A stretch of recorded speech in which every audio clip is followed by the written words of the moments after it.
माननीय ॲडव्होकेट वीरेंद्र संजय मंडलिक यांची पश्चिम महाराष्ट्र युवा सेना निरीक्षकपदी निवड झाल्याबद्दल हार्दिक अभिनंदन।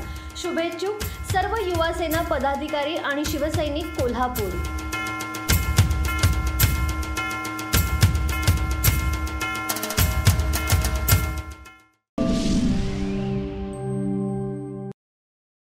महाराष्ट्रातल्या तमाम जनतेच्या वतीने 12.5 कोटी जनतेच्या वतीने त्याचं मनापासून अभिनंदन करतो।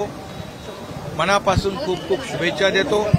महाराष्ट्रातला कोल्हापूरचा हा स्वप्नील कुसाळे यांनी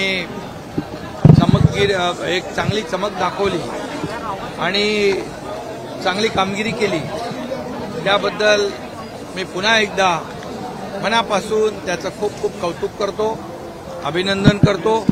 त्याच्या पालकांचं देखील मनापासून अभिनंदन करतो। त्याचे कोच आहेत त्याचंही मनापासून अभिनंदन करतो। त्याला ज्यांनी सहकार्य केलं त्या सगळ्यांचं मनापासून अभिनंदन करतो आणि पुन्हा या स्वप्नीलला कुसाळेला या ठिकाणी पुढच्या वाटचालीस खूप खूप शुभेच्छा देतो आणि महाराष्ट्र सरकारच्या वतीने जे काही सहकार्य लागेल ते नक्की सहकार्य केलं जाईल अशा प्रकारचा या ठिकाणी विश्वास आहे।